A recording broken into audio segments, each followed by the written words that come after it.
आता page number 9 वर या. आतापर्यंत आपण बघितलं व्हॅल्यू ऑफ जी. ओके, आपण जी ची व्हॅल्यू ह्या जी ची व्हॅल्यूची कंडिशन चेक केली, बरोबर ना. आपण कोणकोणत्या कंडिशन चेक केलाय? Change along the surface of the earth, म्हणजे सरफेसवर जर का आपण जी ची व्हॅल्यू बघितली तर ती काय ती आपण बघितली, बरोबर ना. की सरफेस अर्थच्या सरफेसवर जी ची व्हॅल्यू किती आहे. ओके, सरफेस चेंज झाल्यावर कशी चेंज होते, बरोबर ना. आपण ते मागच्या लेक्चरला बघितलंच आहे. ओके, सो कशी व्हायची ती चेंज? जे तुमचं इक्वेटर आहे, बरोबर ना, इक्वेटरच्या ठिकाणी काय व्हायची, तुमची जी ची व्हॅल्यू ती कमी असायची. का बरं? कारण की सेंटर पासून तरचं इक्वेटर पर्यंतचं जे डिस्टन्स आहे ते काय असायचं, जास्त असायचं. का बरं? कारण की आपली जी अर्थ आहे ती अर्थ स्पेरिकल नसून काय इलिप्टिकल शेपमध्ये येतो, राईट ना. इलिप्टिकल शेप असल्यामुळे जे पोल आहे त्याच्यावर दोनचे, ओके, पोल कुठं असतं पोल तुमच्यावर? सपोज या टाईपची आहे आपली अर्थ अशी, राईट. ओके, इथं तुमचे पोल असतो. ओके, इथं पोल आणि इथं काय असतं, इक्वेटर आहे. सो या इक्वेटर जवळ काय असते, जी ची व्हॅल्यू स्मॉल असते, लेसर असते, कारण की कमी असते. का बरं? कारण की या सेंटर पासूनचं इथपर्यंत डिस्टन्स काय असतं, जास्त असतं. ओके, या डिस्टन्समुळे ती काय इथं इक्वेटर जी ची व्हॅल्यू काय लेस आहे. ओके, इथे आणि इथं काय इन्क्रीज होते, इथं काय वाढते. ओके, जी ची व्हॅल्यू इथं काय होते, वाढते. का बरं वाढते? कारण की सेंटर ऑफ अर्थ पासून तर तुमच्या पोल पर्यंतचं अंतर किती आहे, कमी, त्याच्यामुळे, बरोबर. याच्यावर काय सांगता येईल आपल्याला की पृथ्वीच्या जो सरफेस आहे, ओके, पृथ्वीच्या सरफेसवर acceleration due to the gravity म्हणजे जी हिची व्हॅल्यू काय होते, चेंज होत असते. ओके, ती कशी चेंज होते तुम्हाला कळाली, इक्वेटर आणि पोलच्या through. Okay, so next topic आपण बघितला चेंज विथ दी हाईट. आता आपण त्याच्यानंतर एक कंडिशन बघितली, त्याच्यामध्ये काय केलं आपण की हाईट चेंज करून बघितली, बरोबर ना.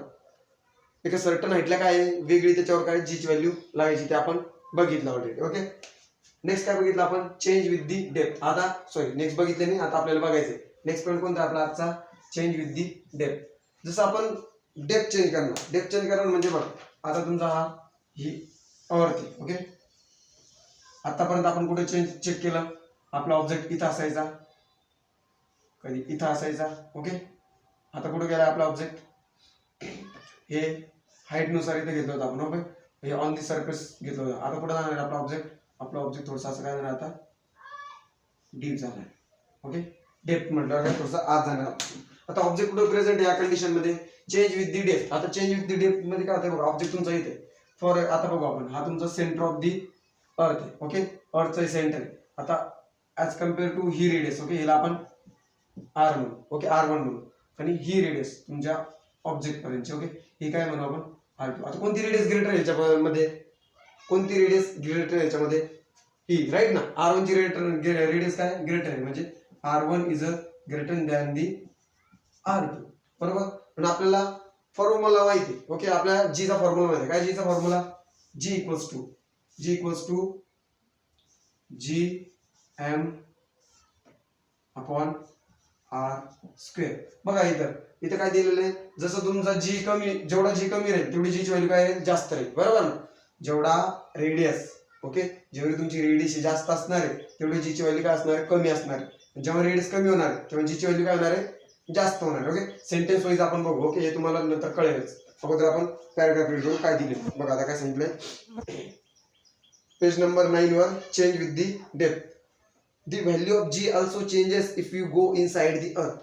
जी ची व्हॅल्यू आहे त्यांनी दिली, की जी ची व्हॅल्यू ही आपण इनसाइडला गेल्यानंतर, कुठं अर्थच्या इनसाइड मध्ये गेल्यानंतर ती व्हॅल्यू काय होऊ शकते, चेंज होऊ शकते. ओके, ती कशी बघा, the value of r in equation 5 decreases and one would think that the value of g should increases as per formula.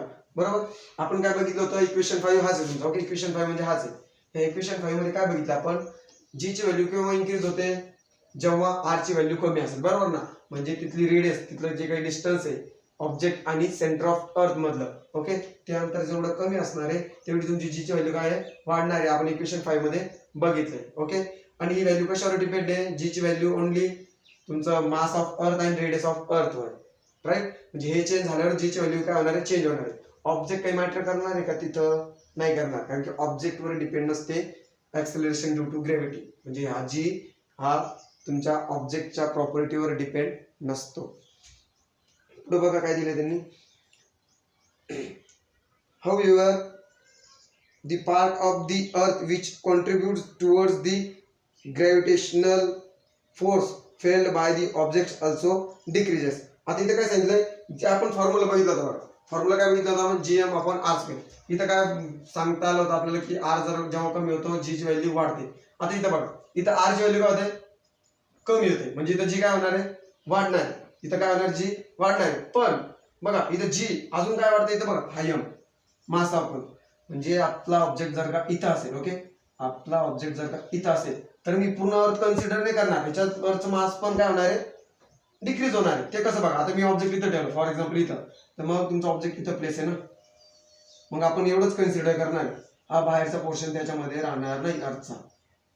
Okay, म्हणजे इथं काय होतंय बघा, इथं आपल्याला माहिती आहे जर का रेडियस कमी झाली तर जी ची व्हॅल्यू वाढते. पण इथं काय होतंय, इथं काय होतंय, कॉन्ट्रीब्यूट करते अर्थच्या इनसाइड मध्ये काय तुमचा ऑब्जेक्ट आहे, मग आत गेल्यानंतर काय होणार आहे, अर्थचं मास पण काय होणार आहे, चेंज होणार आहे. बरोबर, रेडियस तर कमी होते पण मग काय होते, मास पण चेंज होते. त्याच्यामुळे मग काय होणार, जी ची व्हॅल्यू पण काय होणार आहे, डिक्रीज होणार. बरोबर ना, तुम्हाला सांगितलं मी की जी हा दोन फॅक्टरवर डिपेंड आहे, एक तर मास ऑफ अर्थ आणि एक तर रेडियस ऑफ अर्थ. ओके, इथपर्यंत आपण कन्फर्म केलं काय की इथं आर कमी होतोय या कंडिशन मध्ये, चेंज विथ द डेप्थ मध्ये गेल्यानंतर रेडियस काय होते, कमी होते. पण रेडियस कमी होताना अजून काय होत आहे की मास ऑफ अर्थ पण काय होणार, इथं चेंज होणार आहे. त्याच्यामुळे इथं जी ची व्हॅल्यू पण काय होणार आहे, चेंज होणार आहे. कळलं, सिंपल आहे. ओके, कारण की जेव्हा आपण अगोदर आपण कन्सिडर केलं होतं, आपला ऑब्जेक्ट इथं होता. ओके, आता ऑब्जेक्ट कुठे घेतला आपण, इथं घेतला, म्हणजे तुमचा अर्थचा इथं कुठचं सेंटर असेल आणि इथं अशी अर्थ असेल याच्या, राईट ना, आणि हे बाहेरचा पोर्शन त्याच्यात कन्सिडर केला जातो का, नाही जात. सो अर्थचं इथं मास पण चेंज होणार आहे ना, अगोदर मास एवढं होतं. ओके, आता केवढं आहे, एवढं तर राहणार आहे, एवढे असं. ओके, सो त्याच्यामुळे ती व्हॅल्यू चेंज होते. कळालं, मग इथं आर पण चेंज होतो. ओके, आर पण चेंज होतो आणि एम पण चेंज होतो. ओके, सो त्यांनी काय सांगितलं, however a part of earth which contributes towards the gravitational force felt by the object also decreases, which means that the value of m is a used in a equation 5 also decreases. म्हणजे काय होते इथं, value of G, okay, value of G काय होते इथं, decrease होते. Value of G decrease होते. का बरं डिक्रीज होते, कारण की बघ रेडियस तर कमी होते त्याच्यामुळे ती वाढणार होती. पण मग अजून कोणती कंडिशन आपल्या होऊन लागली त्याच्यामध्ये की जो हायम आहे मास ऑफ अर्थ हा तिथं डिक्रीज होते. मास ऑफ अर्थ काय होते, डिक्रीज होते. त्याच्यामुळे व्हॅल्यू ऑफ जी पण काय होणार इथं, डिक्रीज होणार. ओके, सिंपल गोष्ट आहे, तुम्हाला वाचून पण कळून जाईल. बघा नंतर, which means that the value of m to the use in equation 5 also decreases as a combined result of a change in R and M. The value of G decreases as we go deep inside the earth.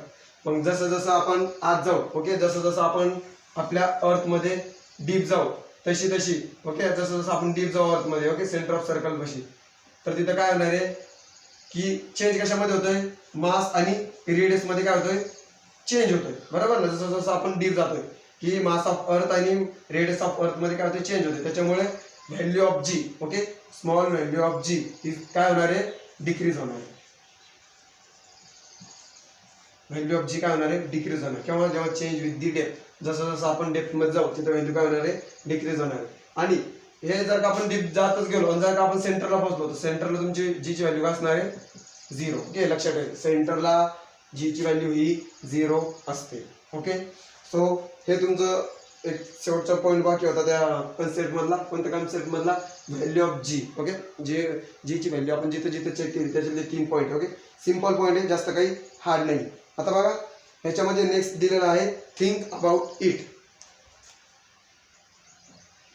आता think about it मध्ये बघा काय दिलेलं त्यांनी, page number 9 वरच, will the direction of a gravitational force change as we go inside the अर्थ.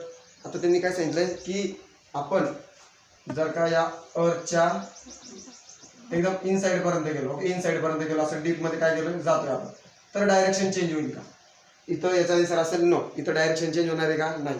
का बरं नाही होणार, कारण की आपल्याला माहिती आहे की ग्रॅव्हिटेशनल फोर्स आहे तिची डायरेक्शन कुठं आहे, तिची डायरेक्शन आहे towards the centre of the अर्थ. ओके, सो तिची डायरेक्शन चेंज होणार नाही, कारण की जर आपली अर्थ आहे ती त्याचं फोर्सची डायरेक्शन कंटिन्युअसली कुठं असते, सेंटर ऑफ दी अर्थ, म्हणजे त्याची डायरेक्शन चेंज होणार आहे का, तर नाही. मग तिथं आन्सर काय राहील तुमचं की direction never change. Okay, it always directed towards the centre, हे त्याचं आन्सर आहे.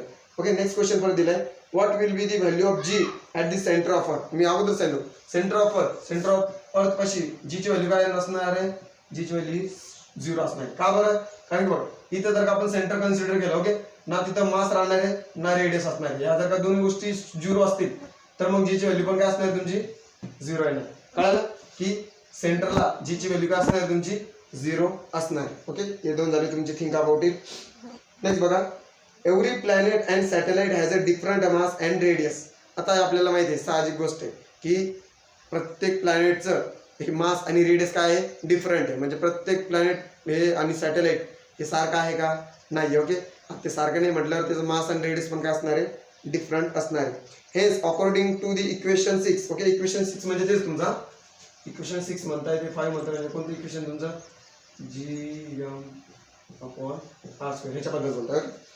काय सांगितलं त्यांनी, from equation 6 the value of g on this their surface are different. On the moon is about the 1/6 of the value of the अर्थ.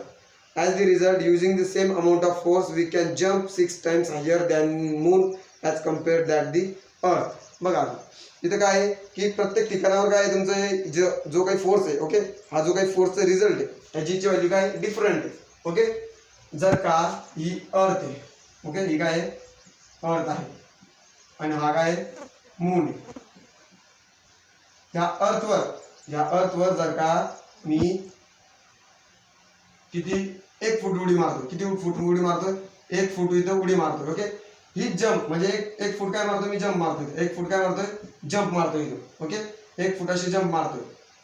ही jump जर का मी कुठं मारली, मूनवर मारली, तर ती काय त्याच्या 6 पटीने पुढे जाईल. बरोबर ना, म्हणजे 6 फूट जाईल.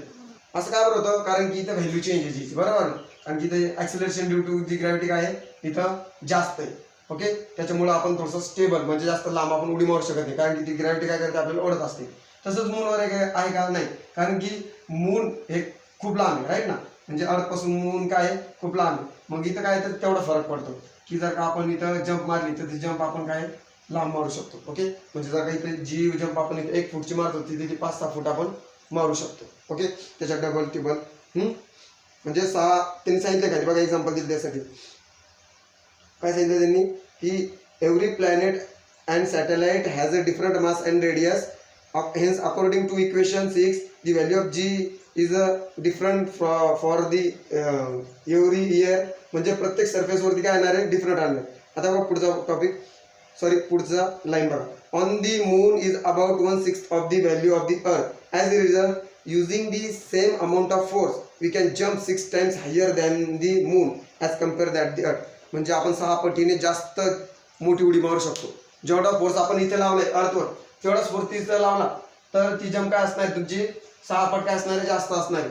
जसं मी इथं 1 फूट जंप मारतोय, का सपोज मी किती 10 न्यूटन फोर्स लावलाय. ओके, 10 न्यूटन फोर्स लावलाय काहीतरी, त्या फोर्स मध्ये जर का मी 1 फूट उडी मारत असेल, ओके, 1 फूट उडी मारत असेल, तर त्या 10 न्यूटनवर मी इथे किती 6 फूट उडी मारू शकतो. आहे त्याच्यामधला डिफरन्स आहे. ओके, सिंपल आहे, त्याच्यामध्ये काही हार्ड नाही आहे. ओके, सो हे झालं तुमचं थिंक अबाउट इट मध्ये. रीड करून घ्या चांगलं, तुम्हाला इझिली ते समजेल. नेक्स्ट टॉपिक आहे तुमचा मास अँड वेट. आता आपण मास आणि वेट काय आहे याच्याबद्दल डिस्कशन करूया. ओके, हे चांगलं रीड करून घ्या आणि याच्या नोट्स काढा.